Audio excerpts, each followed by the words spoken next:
Hello everyone, welcome to the channel Be Smarter. We have some 99 videos on it and let's proceed with the chapters of class 10th mathematics और हमारा जो proceed करने का वे होगा वो chapter 14 to 1 रहेगा। तो हम बैकवर्ड्स रिवीजन करेंगे, कंप्लीट कॉन्सेप्ट्स मिलेंगे आपको, एग्जाम्पल सॉल्व मिलेंगे and this way we will proceed. So let's start. ये कुछ चैप्टर्स हैं जो मैं ऑलरेडी ले चुका हूँ। चैप्टर 1 का वन शॉट, इसमें आपको इम्पॉर्टेंट बेसिक कॉन्सेप्ट्स की जानकारी मिल जाएगी। So do watch it, it is just with in 40 minutes and this is one of the popular conventional questions of proving root 2, root 3, root 5 as irrational numbers just within 7 minutes. So do watch it. चलिए, तो आपका और अपना समय ना खराब करते हुए हम स्टार्ट करते हैं probability. Now as far as probability is concern, जहां तक प्रोबेबिलिटी का सवाल है, आप ये समझें कि हमको कुछ टर्म्स जानना जरूरी है। Once you understand those basic terms, आपको प्रॉब्लम नहीं आएगी। सबसे पहले, firstly, it is the sample space. It is the sample space कि हमारा सैंपल स्पेस क्या होता है। मैं एक एग्जांपल लेता हूं। इफ आई से टॉसिंग अ कॉइन, मैं कहता हूं tossing a coin, single coin. So either we will get a head, okay, or we will get a tail, okay. These are the possible outcomes on tossing a single coin. या तो head मिलेगा या tell मिलेगा, यही होने वाला है ना। तो जो पॉसिबल आउटकम्स का सेट बनाया मैंने, इसको हम सैंपल स्पेस कहते हैं। कि भाई जब सिक्का उछाला तो हमारे पास यही पॉसिबिलिटी है, या तो हेड आना है या टेल आना है। आई होप ये क्लियर है। नाउ सेकंड पार्ट, ये टर्म्स क्लियर नहीं होते हैं, बच्चा सब पढ़ लेता है। इवेंट, इवेंट क्या है? मैं अगर ये कहता हूं कि on tossing a coin I will get a head, on tossing a coin I will get a tail, that is a particular event I am referring, okay. मैं एक पर्टिकुलर इवेंट की बात कर रहा हूं इस समय। तो या तो हेड आए मेरा या टेल आए मेरा, कोई एक केस बने।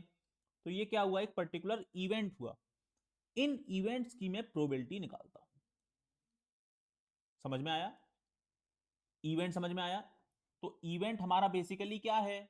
Event is just the subset of the sample space. ऐसे ऐसे मैंने सैंपल स्पेस दिखा दिया आपका। तो इवेंट क्या है हमारा? It is the subset of the sample space. I hope ये क्लियर है सभी को। Now these are some summary points जो मैं आपको बताना चाहता हूं। ये आपका बेसिक फॉर्मूला है पूरी क्लास 10th मैथमेटिक्स। आप ये समझ गए तो आपके सारे क्वेश्चंस हो जाएंगे। क्लास 10th में ज्यादा कुछ नहीं है प्रोबेबिलिटी में। आपको दो तीन चीजों पर ध्यान रखना है। फर्स्टली, कॉइन्स के बारे में जानो आप, या हम एक सिंगल कॉइन उछाल रहे हैं तब, साइमल्टेनियसली टू कॉइन्स को उछाल रहे हैं तब। डाइस के केस में throwing a single dice, throwing two dice simultaneously, and we have cards. 52 पत्तों का खेल आपको समझ में आ गया? तो ये तीन पैटर्न के क्वेश्चन आपके मोस्टली क्लास 10th मैथमेटिक्स से आते हैं। मेजॉरिटी क्वेश्चंस यहीं से आते हैं। सो ठीक है, जैसे जैसे क्वेश्चन आएगा मैं आपको कंसेप्ट बताता रहूंगा। Now let's see, when I say probability of an event, probability of an event क्या होता है? Number of outcomes favourable to that event E and the number of possible outcomes. और भाई आप जानते हो कि ऑल पॉसिबल आउटकम्स को हम क्या कहते हैं? सैंपल स्पेस कहते हैं। इसीलिए मैंने आपको बताया कि सैंपल स्पेस लिखना सबसे पहले जरूरी बात है। मेरे साथ पढ़ रहे हो तो ये बात ध्यान रखो कि आपको कोई भी क्वेश्चन सॉल्व करना है, उसमें आप सबसे पहले उस क्वेश्चन के रिस्पेक्ट में सैंपल स्पेस लिखेंगे। सैंपल स्पेस लिखेंगे, फिर आपके पास प्रोबेबिलिटी जिस भी इवेंट की पूछी गई है, इवेंट क्या है? Subset of the sample space. Event क्या है? Subset of the sample space. उसके रिस्पेक्ट में फेवरेबल आउटकम्स ऊपर लिख दो, नंबर ऑफ फेवरेबल आउटकम्स लिख दो, और टोटल लिख दो। टोटल मतलब सैंपल स्पेस में जितने तुम्हारे एलिमेंट्स आ गए वो टोटल पे आ जाता है। क्लियर है ना ये बात? चलिए, so this is about the probability of an event. और इस केस में क्या होगा? Experiments are equally likely, okay. Sure shot event की प्रोबेबिलिटी क्या होगी? 1 होगी।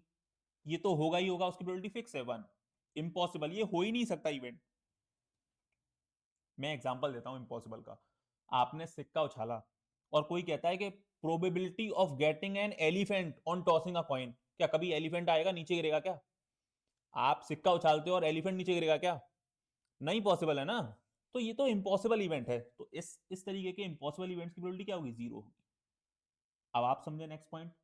Probability of an event E हम इस तरीके से डिनोट करते हैं, प्रोबेबिलिटी ऑफ ई ऐसे लिखते हैं।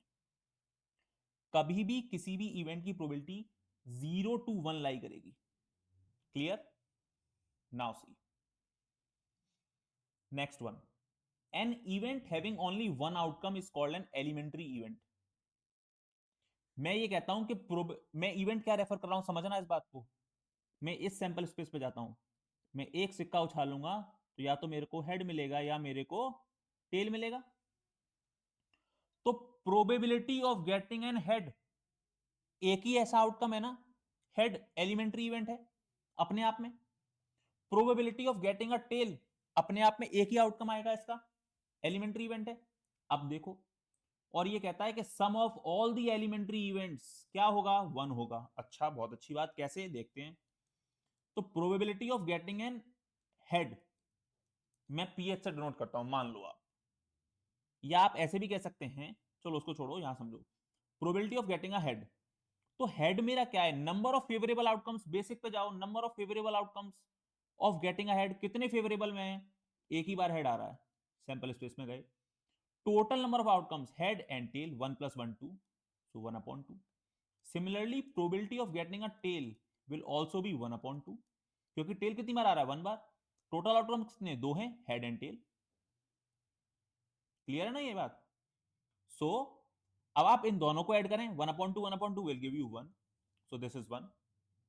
समझ में आया? ये देखो, ई डैश से हम डिनोट करते हैं नॉट ई। प्रोबेबिलिटी के इवेंट हो, प्रोबेबिलिटी के इवेंट नहीं हो, उसको हम ई डैश से डिनोट करेंगे। मतलब प्रोबेबिलिटी के हेड आए 1/2, प्रोबेबिलिटी के हेड नहीं आए। अब हेड नहीं आएगा तो क्या आएगा? टेल आएगा। तो टेल की प्रोबेबिलिटी क्या है? 1/2। तो ई डैश की 1/2, ई की 1/2, ई की 1/2, ई डैश की 1/2, ये बना रहा है। देखो, सेटिस्फाई कर दिया इसने इस बात को। आई होप आपको ये समरी के पॉइंट समझ में आ गए होंगे, यहां कोई आपको डाउट नहीं होगा। चलिए, अब हम आते हैं क्वेश्चन पर। टाइम वेस्ट करने का हमारा कोई मूड नहीं है, आपको सिर्फ हमको क्वेश्चंस कराने हैं। जस्ट वेट, इजीली आपके क्वेश्चन सॉल्व हो जाएं और आपको कंसेप्ट क्लियर हो जाए। चलिए देखें। आई होप यहां तक सभी को कोई भी डाउट नहीं होगा।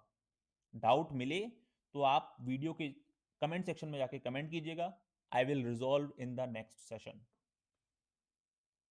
Find the probability of getting a head when coin is tossed once, also find the probability of getting a tail. बहुत अच्छी बात है। अब आप इसका आंसर लिखेंगे।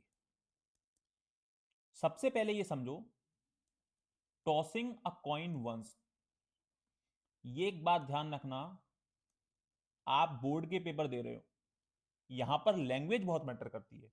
अगर आपको क्वेश्चन आता है, आंसर आता है, आप सॉल्व कराए, आपने प्रॉपर लैंग्वेज नहीं लिखी, आपके मार्क्स कट होंगे और आप यही देखते रह जाओगे कि मैंने सब सही किया तो भी मार्क्स कट हो गए। So you should write the proper language. So tossing a coin once, so the sample space, the sample space क्या पॉसिबल है? या तो हेड आएगा, एक ही बार उछालना है ना, एक बार उछालना है एक कॉइन को, या तो हेड आएगा या टेल आएगा। क्लियर है? नाउ लेट, मैं एक में आपको लैंग्वेज लिख के दिखा रहा हूं और फिर बोल दिया करूंगा आपके लिए। Let E be the event, let E1 be the event of getting a head, of getting a head. Let E1 be the event of getting a head.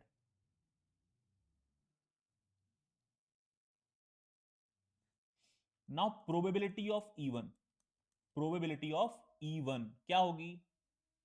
ये समझो, हेड आए मेरे पास, तो number of favourable outcomes, head कितनी बार आ रहा है? Sample space में देखो जाके कितनी बार आ रहा है हेड, एक बार आ रहा है तो ऊपर लिख दो एक। टोटल आउटकम कितने, एक हेड एक टेल दो, तो 1/2। आई होप ये क्लियर है आपको।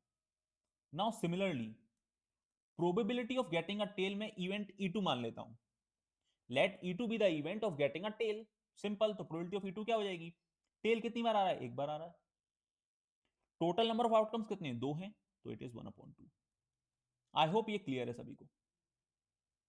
तो ये क्वेश्चन आपका यहां पर सॉल्व हो जाता है।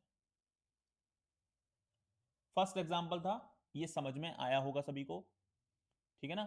If you are liking the session, please like it, subscribe the channel and do share among your friends, do share it. चलिए next question. A bag contains a red ball, a blue ball, and a yellow ball. All the balls being of the same size. Kritika takes out a ball from the bag without looking into it. What is the probability that she takes out the yellow ball, a red ball, or a blue ball? बहुत बढ़िया। अब मेरे पास bag है, so answer is, answer कैसे होगा, the required sample space, the required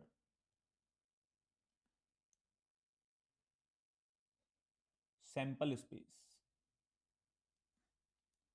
Either I have a blue ball, sorry, I have a blue ball, I have a red ball,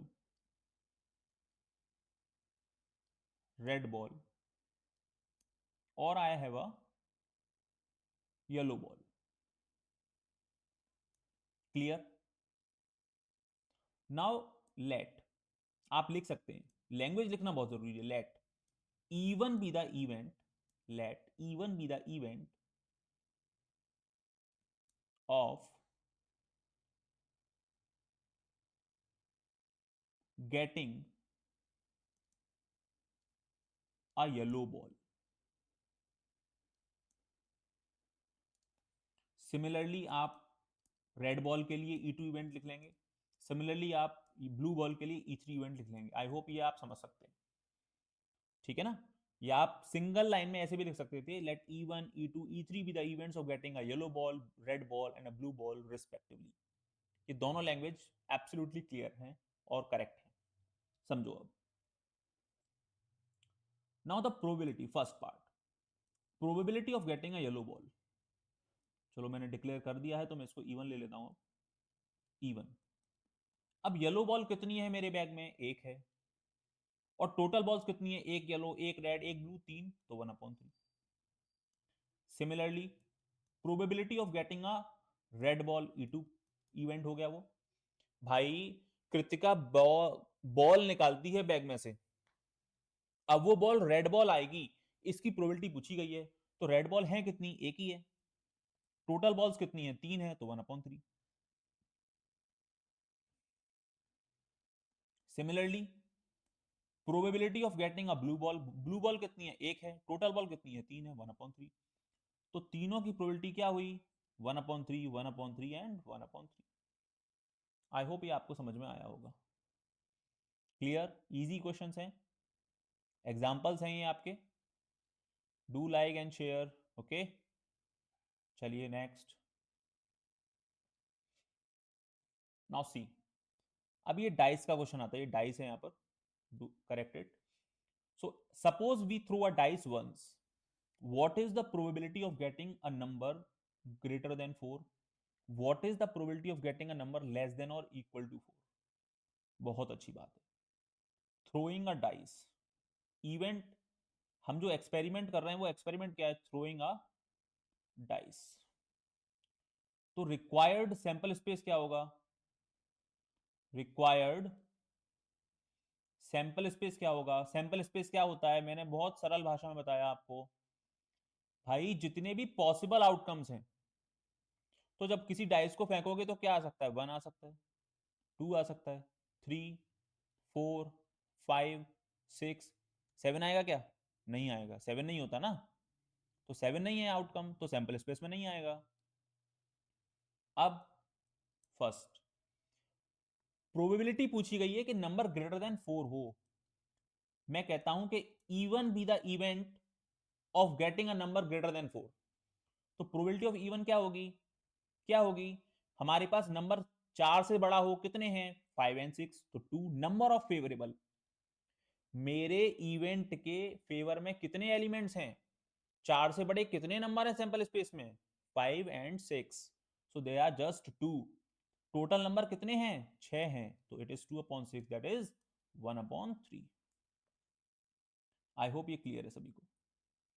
now second question, let E2 be the event, मैं लिख नहीं रहा हूं लेकिन बता देता हूं आपको, क्वेश्चन में से छापो बिल्कुल। Let E2 be the event of getting a number less than और इक्वल टू 4, लेस देन और इक्वल टू 4, 4 से बराबर और 4 से कम कितने नंबर हैं, 1 2 3 4 हैं, तो ऊपर 4 लिख दो। ये फेवर वाली बातें कर रहे हैं कि नंबर, ये सब नंबर क्या है, या तो 4 से छोटे हैं या 4 के बराबर हैं। टोटल नंबर कितनी है 6, so this is reduced to 2/3। I hope ये क्लियर है सभी को, आई होप ये सभी को क्लियर होगा। चलिए नेक्स्ट, आप अपनी पेज पे देखें, मैं आपको विदाउट वेस्टिंग टाइम सारे एग्जांपल्स करा दूंगा, टाइम वेस्ट नहीं करेंगे हम। चलिए, now see, now see this is the question of cards. तो हम यहां पर कार्ड्स की थ्योरी देख लेते हैं, कार्ड्स की पहले थ्योरी देख लो आप, फिर हम क्वेश्चन को कर लेंगे। कार्ड की थ्योरी देख लो आप पहले। तो भाई हमारे पास 52 पत्ते हैं, we have 52 cards, we have 52 cards, जिसमें 13 क्या है diamond, 13 are diamond, 13 are heart, 13 are club and 13 are spade. Diamond and heart red colour के होते हैं, club and spade black colour के होते हैं। तो इसका मतलब हमारे पास 26 ब्लैक कार्ड्स होते हैं और 26 रेड कार्ड्स होते हैं। अब जहां तक फेस कार्ड्स की बात है, फेस कार्ड्स की बात है, तो डायमंड में भी, हर्ट में भी, क्लब में भी और स्पेड में भी हमारे पास एक किंग, एक क्वीन और एक जैक होता है। These are the face cards. तो 3 एक सेक्शन में होंगे तो 4 पार्ट है ना इसके बाद 4, तो we have total 12 face cards. अब वी हैव एस, जिसको आप 1 से भी डिनोट करते हैं, एंड 1 to 10 नंबर्स होते हैं हमारे पास, 1 to 10 नंबर प्रिंट होगा और king queen jack face cards होंगे। इतना आपको मालूम होना चाहिए फेस कार्ड के क्वेश्चन को सॉल्व करने से पहले। आई होप ये क्लियर होगा सभी को। अब एस का ही क्वेश्चन है, अब देखते हैं क्या होगा। Now one card is drawn from a well shuffled deck of 52 cards. Well shuffled cards है हमारे पास, 52 पत्ते हैं। Calculate the probability that the card will be an ace, card will not be an ace. Card क्या हो, S हो, तो हम क्या लिख सकते हैं, late even be the event, let even be the event of getting an ace, of getting an ace, just wait, of getting an ace। तो प्रोबेबिलिटी ऑफ इवन, मेरा पत्ता जो निकल के आए वो एस आए, तो 52 पत्तों में एस हैं कितने, डायमंड में भी एक एस, हर्ट में भी एक एस, क्लब में भी एक एस, स्पेड में भी एक एस, टोटल 4 एस हैं। यही तो फेवर के हैं उसके, बिल्कुल सही बात। टोटल पत्ते कितने हैं 52, 52। सो दिस इज द प्रोबेबिलिटी कि हमारा जो कार्ड निकल के आएगा वो एस होगा। सिमिलरली आप लिख सकते हैं let E2 be the event of not getting an ace, not ace. तो प्रोबेबिलिटी ऑफ E2 क्या होगा उस केस में, प्रोबेबिलिटी ऑफ E2 क्या होगा, एस नहीं आए, तो 4 पत्ते एस के हैं, तो कितने पत्ते एस नहीं है, 52 माइनस 4, टोटल 52, तो दिस इज 48/52। इसको आप फर्दर रिड्यूस भी कर सकते हैं, 1/13 हो जाएगा ये, और आप इसको फर्दर रिड्यूस करेंगे तो this will be 12/13, 4 12s and 4 13। I hope ये क्लियर है सभी को, clear, easy. Do like the video and subscribe the channel, okay. चलिए, now we have this interesting question, इसका कंसेप्ट समझना आप। Two players, Sangeeta and Reshma, playing a tennis match, okay? It is known that the probability of Sangeeta winning the match is 0.62. What is the probability of Reshma winning the match? अब जब भी ये match हो रहा है, मान लेते हैं यहां पर रेशमा वर्सेस संगीता मैच चल रहा है, इस केस को समझ लो आप। जब भी 1 वर्सेस 1 है, तो या तो रेशमा जीतेगी या संगीता जीतेगी, या तो रेशमा हारेगी या संगीता हारेगी। दोनों एक संग हार नहीं सकते, दोनों एक संग जीत नहीं सकते। हम ड्रॉ का केस लेके नहीं चल रहे हैं, विनिंग की पूछी गई है। अब समझो गिवन क्या है, मेरे को गिवन क्या है, दैट द प्रोबेबिलिटी के संगीता जीतेगी। आप लिख सकते हैं इसको यहां पर, let even be the event that Sangeeta wins the match, Sangeeta wins the match.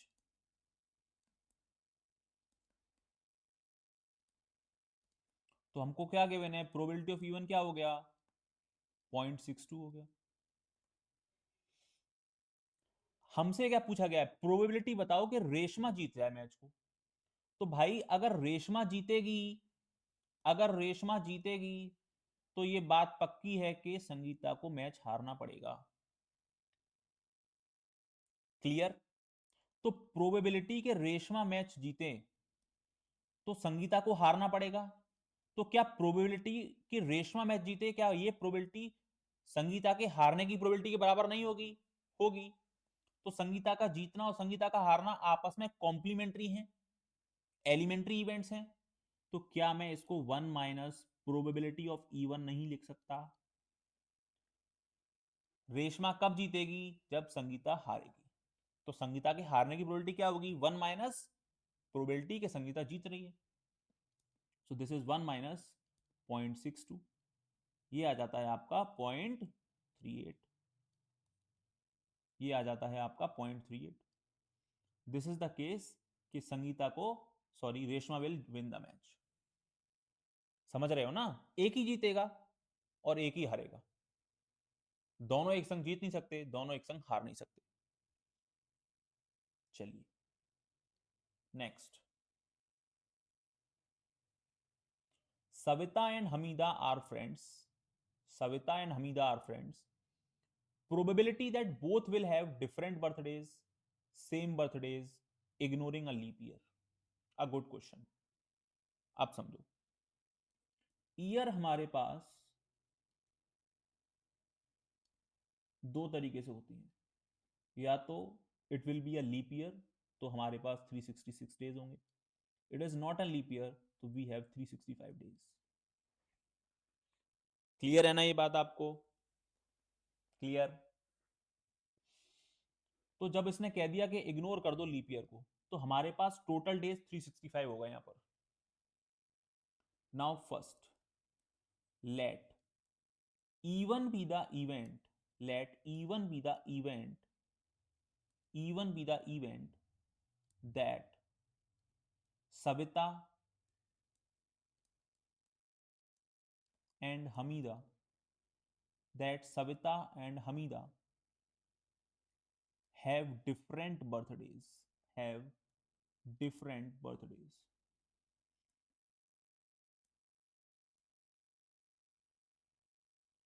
Clear? अब आप यहां समझें, हम कोई भी एक दिन फिक्स कर लें, 365 दिन में से अगर मैं कोई एक दिन फिक्स कर लूं कि एक दिन फिक्स करता हूं कि सविता का बर्थडे होता है,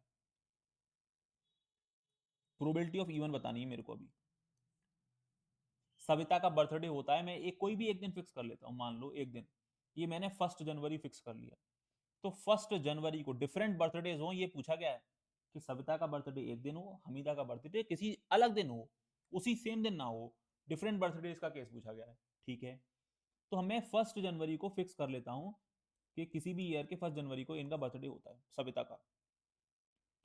क्या प्रोबेबिलिटी होगी कि हमीदा का बर्थडे डिफरेंट दिन हो? तो बचे हुए 364 दिन में से किसी भी एक दिन हमीदा का बर्थडे हो सकता है। तो हमारे फेवर के दिन कितने हैं कि डिफरेंट बर्थडेज हो? 364 हैं। उस एक दिन को छोड़ दो तो इन 364 दिन में कभी भी हमीदा का बर्थडे हो सकता है। टोटल डेज कितने? 365। क्लियर?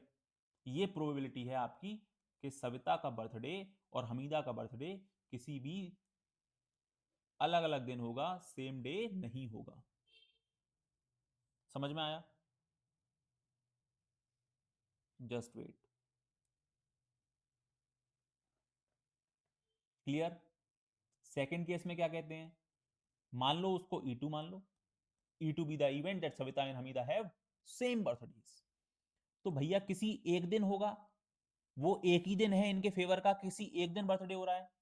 और टोटल डेज कितने? 365। सो this is 1/365। Clear? I hope आपको समझ में आया होगा। कोई भी डाउट हो तो आप कमेंट सेक्शन में जाके लिख देना, मैं नेक्स्ट सेशन में उसको कवर करने की कोशिश करूंगा। चलिए, now there are 40 students in class 10th of a school of whom 25 are girls, 15 are boys. The class teacher has to select one student as a class representative. She writes the name of each student on a separate card, the card being identical. Then she puts the card in a bag and stirs them thoroughly. She then draws one card from the bag. What is the probability that the name written on the card is the name of a girl or it is the name of a boy? ठीक है, अब समझो इसको। 40 बच्चे हैं किसी class में, जिसमें से 25 क्या हैं? गर्ल्स हैं। 25 एंड सॉरी 15, जस्ट वेट, 15 क्या है हमारे पास? बॉयज है। ठीक है, अब एक टीचर को क्या करना है? क्लास रिप्रेजेंटेटिव करना है, सिलेक्ट करना है। और पर्ची मेथड से वो सिलेक्ट कर रहे हैं। पर्ची पर नाम लिख दिए 40 बच्चों के, उसको एक बैग में डाला और उसको हमने मिक्स कर दिया आपस में, ताकि कोई चीटिंग ना हो सके। और एक पर्ची निकाली जाएगी और फिर पूछते हैं कि क्या प्रोबेबिलिटी है कि उस पर्ची पर जो नाम आए वो एक गर्ल का है, या सेकंड केस में पूछते हैं पर्ची पर जो नाम आए वो एक बॉय का है।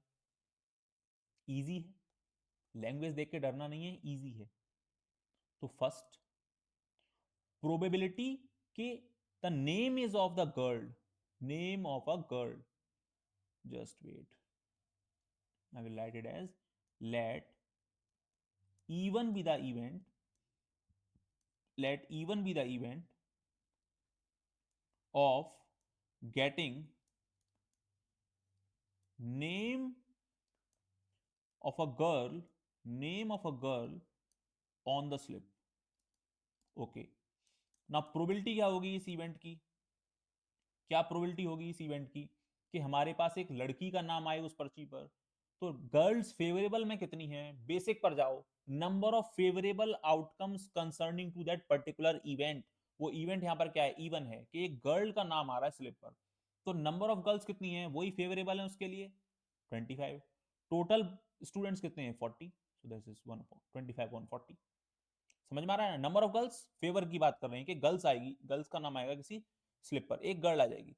तो फेवर ऑफ गर्ल्स कितनी है? फेवर क्या कर रहा है इसको? नंबर ऑफ गर्ल्स फेवर कर रही है इस बात को। तो 25 girls, total 40। So this is 5/8।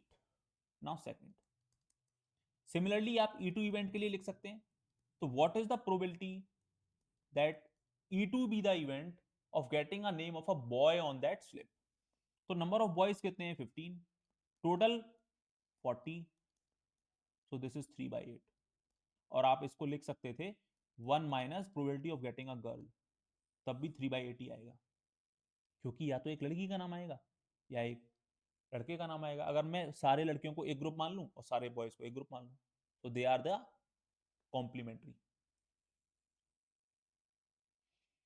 Next, next,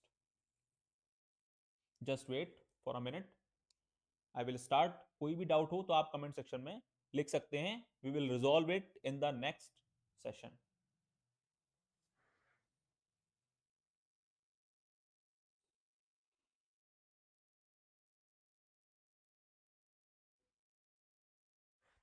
now see, A box contains 3 blue, 2 white and 4 red marbles. 3 blue, 2 white and 4 red marbles. If a marble is drawn at random from the box, क्या probability है कि वो white marble हो, क्या probability है वो blue marble हो, क्या प्रोबेबिलिटी है कि वो रेड मार्बल हो?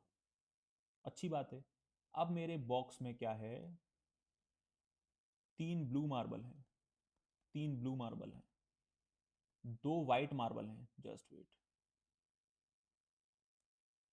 2 व्हाइट मार्बल हैं और 4 रेड मार्बल हैं। क्लियर? क्या प्रोबेबिलिटी होगी of getting a white marble? तो नंबर ऑफ फेवरेबल, फेवर में व्हाइट मार्बल कितनी है? 2 है। टोटल बॉल्स कितनी है? 3 + 2 + 4, that is 9. So the required probability of getting a white marble is 2/9. समझ में आया? Probability of getting a blue marble, तो नंबर ऑफ फेवरेबल। अब फेवरेबल में क्या होंगी? जितनी ब्लू बॉल होंगी वो इस इवेंट के लिए फेवरेबल है। कितनी है ब्लू बॉल?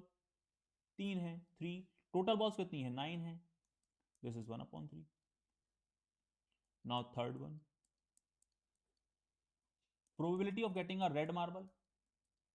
भाई आप इसको लिख सकते हो कि E1 be the event of getting a white marble, E2 be the event of getting a blue marble, E3 be the event of getting a red marble. आप लैंग्वेज लिख सकते हैं, मैंने आपको समझा दिया प्रीवियस क्वेश्चन में। सो रेड बॉल्स कितनी है? रेड मार्बल कितनी है? 4। टोटल मार्बल्स कितनी है? 9, तो 4/9. So this is the required probabilities in different cases. Okay, getting a white marble, getting a blue marble and getting a red marble. I hope ये सभी को क्लियर है. Next,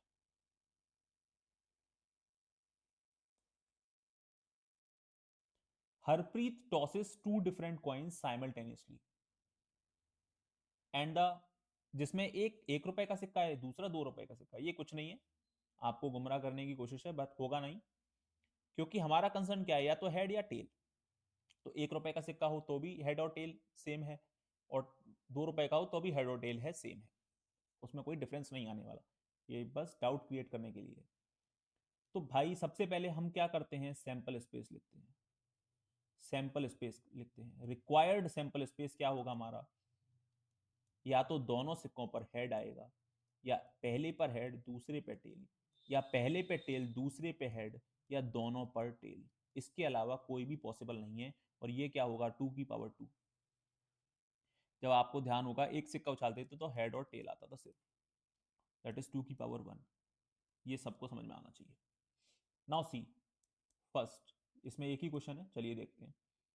probability that she get at least one head, at least one head, at least one head, मतलब ये बताओ, ऐसे सिक्के बताओ, ऐसे बताओ आउटकम्स जहां पर कम से कम एक हेड आए। तो इसमें एक, कम से कम एक, एटलीस्ट का मतलब क्या? कम से कम एक, तो 2 वाला भी केस इंक्लूड होगा इसमें। तो 2 आउटकम, एक कहां आ रहा है? यहां पे आ रहा है, 1 हो गया, एक केस हो गया। यहां भी एक बार हेड आ रहा है, यहां नहीं आ रहा, यहां दोनों बार आ रहा है, तो एटलीस्ट 1 में 2 भी आ सकता है। तो फेवर के कितने हो गए? 3। टोटल कितने हैं? 4। तो 3/4 प्रोबेबिलिटी होगी। कितना इजी क्वेश्चन है ये? इजी है ना? चलिए next,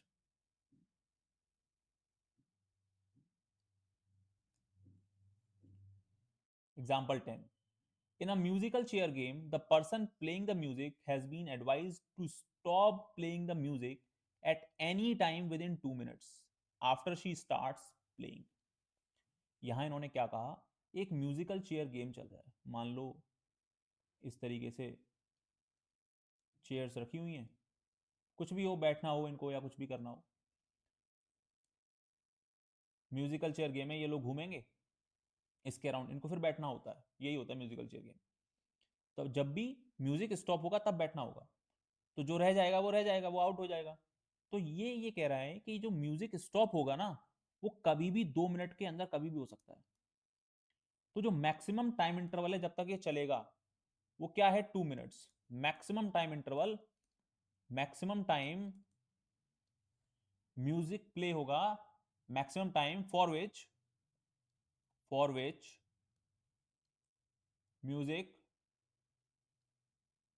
will be played.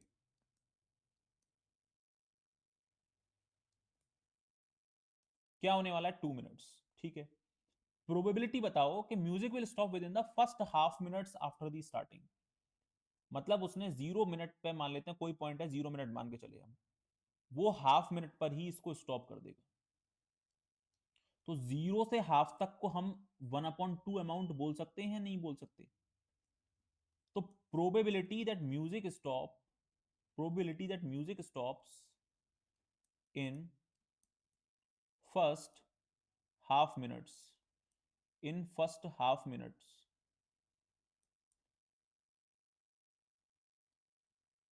In first half minutes क्या होगा? Half by total time, half minute का टाइम हो गया, by total time that is 2 minutes, so this will B 1/4, this will B 1/4, this will B 1/4। नहीं समझ में आया? मेरे फेवर की बात क्या कर रहा है कि पहले आधे मिनट में मेरा गाना बंद हो जाए, तो वो आधा मिनट मेरे फेवर की बात करता है कि आधे मिनट में बंद हो जाएगा, तो वो ये हाफ मिनट मेरे फेवर की बात कर रहा है। टोटल मैक्सिमम टाइम कितना है? तो ये 2 है। टोटल मैक्सिमम टाइम कितना है? ये 2 है। तो म्यूजिक स्टॉप हो जाएगा with in first half minutes. तो वो हाफ मिनट मेरे लिए फेवर की बात कर रहा है, ये इस फेवर में है, इस इवेंट के फेवर में है कि जो गाना है आपका वो हाफ मिनट में बंद होने वाला है।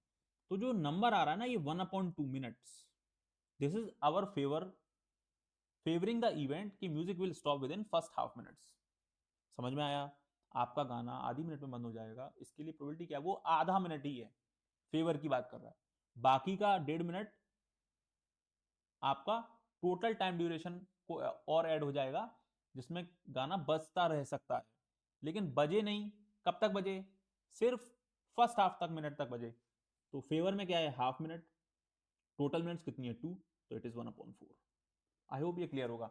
ये सभी जानते होंगे शायद, A/B C/D, तो ये फर्स्ट इंटू फोर्थ हो जाता है और ये सेकेंड इंटू थर्ड हो जाता है। ये ध्यान रखना, ये 2/1 फॉर्म का है, तो 1/1 एंड 2/2, सो दिस इज 1/4। इसमें किसी को डाउट नहीं होना चाहिए। चलिए नेक्स्ट।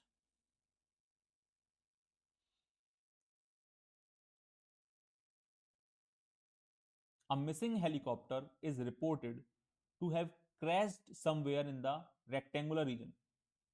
ये रेक्टेंगुलर रीजन आपको शो किया हुआ है, जहां पर मैं देख सकता हूं कि लेंथ है 9 किलोमीटर्स, ये देखो 9 किलोमीटर्स, और ब्रेथ है आपकी, रेक्टेंगुलर रीजन की बात कर रहा हूं मैं यहां पर, और ब्रेथ आपको दे रखा है 4.5 किलोमीटर, 4.5 किलोमीटर्स।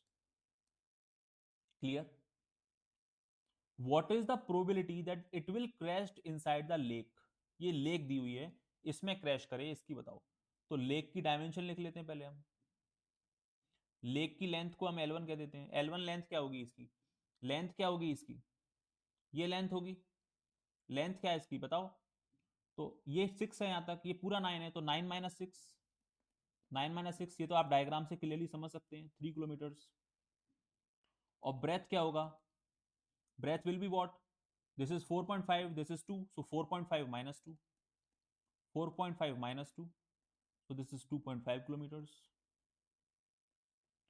क्या प्रोबेबिलिटी है that helicopter crash helicopter crash inside the lake? Helicopter crashed inside lake. क्या रीजन है rectangular reason? 3 × 2.5। Total rectangular reason क्या है? 9 × 4.5। so this decimal got removed, 5 5s are, 5 9s are, so this 3 9s are, 3 3s are 9, so this becomes 5/27।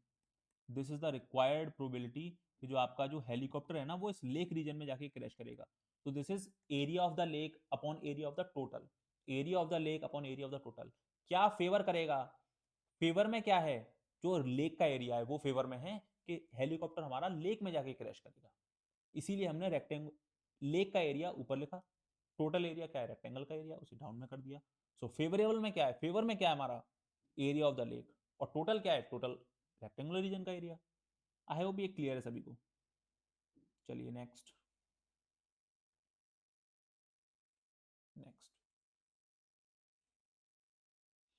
I am again saying, कोई भी doubt हो तो आप comment section में जाके लिख सकते हैं, हम नेक्स्ट सेक्शन में उसको कवर करने की पूरी कोशिश करेंगे.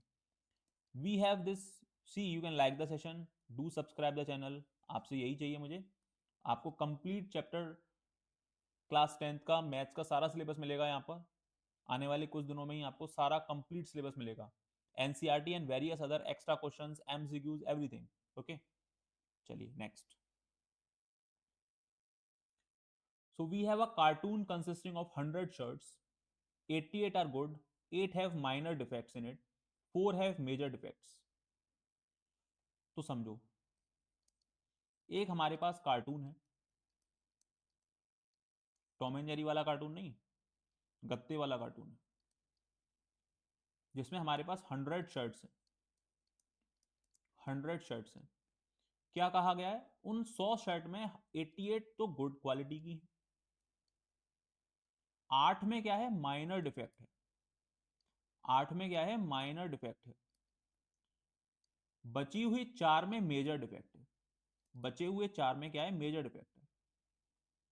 ठीक है, अब समझो क्या कह रहे हैं. जिमी या trader will only accept the shirts which are good. जो जिमी नाम का व्यक्ति है, जो जिमी एक ट्रेडर है ना, जिमी, वो सिर्फ क्या एक्सेप्ट करेगा, सारी की सारी अच्छी शर्ट्स को एक्सेप्ट करेगा. ये ना ही माइनर वाली करेगा, ना ही मेजर वाली करेगा. अच्छी बात है. लेकिन we have this Sujata. Sujata एक ट्रेडर है. ये क्या कहता है, Sujata another trader will only reject, ये रिजेक्ट कर देगा किसको, जिनके पास मेजर डिफेक्ट्स हैं. तो मेजर वाले नहीं लेगा, मतलब ये माइनर डिफेक्ट वाले भी ले लेगा और गुड वाले भी ले लेगा. तो ये गुड वाले भी ले लेगा और माइनर डिफेक्ट्स वाले भी ले सकता है. Now come to the question. Probability कि, just wait, what is the probability, what is the probability that Jimmy, what is the probability that Jimmy will accept the shirt. Question में ये कहा गया, अब उस बॉक्स में से जो कार्टून है आपका, उसमें से एक शर्ट निकाली गई एट रैंडम. क्या प्रोबेबिलिटी है कि वो जिमी एक्सेप्ट कर लेगा उस शर्ट को. तो जिमी को तो सिर्फ क्या करनी है, एक्सेप्ट गुड वाली करेगा. सिर्फ जिमी सिर्फ क्या करेगा, अच्छी शर्ट्स करेगा. तो फेवर में क्या होगा इस प्रोबेबिलिटी के लिए, 88 गुड शर्ट्स. और टोटल शर्ट कितनी है, 100. सिंपल. अरे भाई, जिमी किस सिर्फ कौन सी शर्ट एक्सेप्ट कर रहा है, अच्छी शर्ट्स. तो जब हम एक शर्ट रैंडमली निकालते हैं कि ये क्या प्रोबेबिलिटी है कि इस शर्ट को जिमी एक्सेप्ट कर लेगा, अगर वो 88 शर्ट्स में से एक शर्ट होगी तो ही एक्सेप्ट करेगा, वरना नहीं करेगा. तो फेवर में क्या है, वो 88 अच्छी shirts, good shirts. Okay, and total is 100. so this is 88/100. Now see probability. देखो आप इसको ऐसे भी लिख सकते हो, late even be the event that Jimmy will accept the shirt. let even be the event let even be the event that Jimmy accepts shirt. अब आप इसको यहां पर लिख सकते हो, जे की जगह मैंने ये इजीली बता दिया आपको. Now you can write even. Similarly आप E2 लिख दो कि सुजाता एक्सेप्ट कर ले. सुजाता किसको कर सकती है, सुजाता सिर्फ क्या है, मेजर को नहीं करेगा, बाकी सब करेगा. तो मतलब गुड भी करेगा और जिनमें माइनर डिफेक्ट है वो भी कर लेगा. अपॉन टोटल शर्ट्स कितनी है, 100 है. तो दिस इज 96/100. आई होप ये क्लियर होगा सभी को. आई होप ये सभी को क्लियर है. The next question, and this is the last example of chapter 14 probability class 10th. चलिए, वी हैव 2 डाइस. तो देखो अभी तक हमने एक सिक्के का भी देख लिया, कवर कर लिया, 2 सिक्के का भी कवर कर लिया, हमने एक डाइस को भी कवर कर लिया और हमने 52 कार्ड्स को भी कवर कर लिया. अब हमारे पास लास्ट केस बचता है, दैट इज 2 डाइस. वो भी देखते हैं. 1 blue 1 grey are thrown at the same time. देखो ये कलर का जो गेम है ना, दैट इज सिंपली आपको कंफ्यूज करने के लिए. कलर का यहां पर कोई खेल नहीं रह जाता. क्या पूछा गया, right the possible outcomes, all the possible outcomes. तो ये पॉसिबल आउटकम्स क्या होता है, सैंपल स्पेस होता है हमारा. सारे पॉसिबल आउटकम्स क्या होते हैं, हमारा सैंपल स्पेस होता है. तो इसमें लिखने का कोई हुआ है क्या, कुछ नहीं है. पहले डाइस पर 1 आया, दूसरे पर भी 1 आया, पहले पर 1 आया, दूसरे पर 2 आया, पहले पर 1 आया, दूसरे पर 3 आया, पहले पर 1, दूसरे पर 4, पहले पर 1, दूसरे पर 5, पहले पर 1, दूसरे पर 6।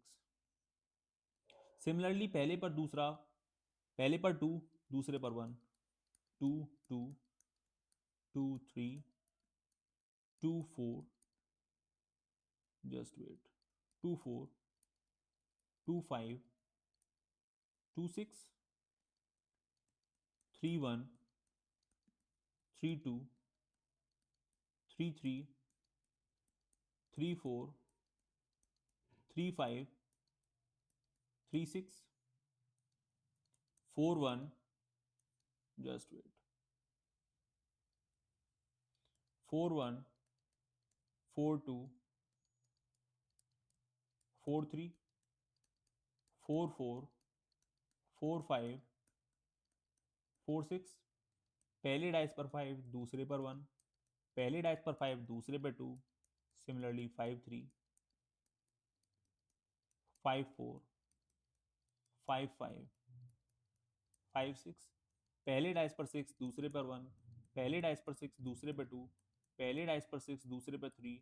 इसी तरीके से हमने इजीली लिख लिया, कोई भी छूटेगा नहीं। इस तरीके से लिखेंगे आप तो फर्स्ट को फिक्स कीजिए, बाकी आप नंबर्स को मूव करते रहिए।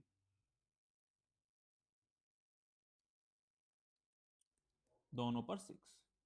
सो this is the required possible outcomes which is our sample space. तो पहला पार्ट हो गया, गुड, समझ में आया सभी को। एक को फिक्स करो, बाकी सारे नंबर लिख दो, दूसरे को फिक्स करो, बाकी सारे नंबर लिख दो। इसी तरीके से आप 6 तक जाएंगे। तो you have 6 by 6 36 number of outcomes. So that is the total outcomes.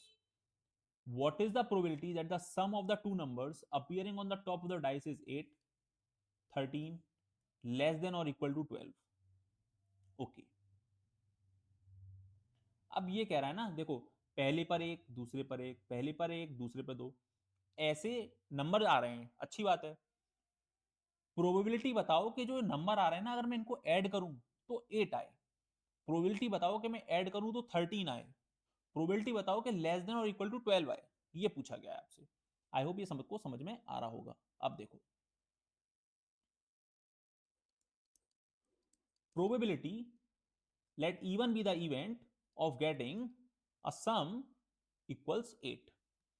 तो 8 के लिए सैंपल स्पेस लिखोगे तो क्या होगा, क्या आएगा सैंपल स्पेस? मैं कहूं सैंपल स्पेस बता दो मुझे इसका। तो 1 और 6 मैक्सिमम है, 7 आ रहा है, नहीं 8 आ रहा। 2 और 6 में आ सकता है, आ सकता है। 3 एंड 5 में आ सकता है, आ सकता है। 4 एंड 4 में आ सकता है, आ सकता है। 5 एंड 3 में आ सकता है, एंड 6 2 में आ सकता है। यही पॉसिबल केस है जब हमारा सम 8 आएगा। तो कितने हैं ये, 1 2 3 4 5। तो फेवर में कितने, 5। टोटल कितने, 36। अभी देखा हमने 5 by 36। ये इवन इवेंट के लिए। Probability let E two be the event of getting a sum equals 13। 13 पूछा गया है। E2 में क्या आएगा, E2 खाली रहेगा, क्योंकि मैक्सिमम कब आ रहा है हमारा, 6 6। ये भी 12 ही है सिर्फ, 13 तो कभी आ ही नहीं सकता। तो फेवर में क्या है, 0। टोटल कितने, 36, it is 0। Now third, probability कि हमारा जो सम है वो लेस देन और इक्वल टू 12 आए, लेस देन और इक्वल टू 12 आए, लेस देन और इक्वल टू 12। तो मैक्सिमम पर 12 आता है, बाकी सब लेस में ही है। तो पूरा का पूरा सैंपल स्पेस आ जाएगा ना यहाँ पर। तो 36, टोटल कितना, 36। तो ये शॉर्ट इवेंट हो गया, ये इम्पॉसिबल इवेंट हो गया, ये शॉर्ट इवेंट हो गया, वो इम्पॉसिबल इवेंट हो गया। आई होप कि आपको समझ में आया। Thank you for watching.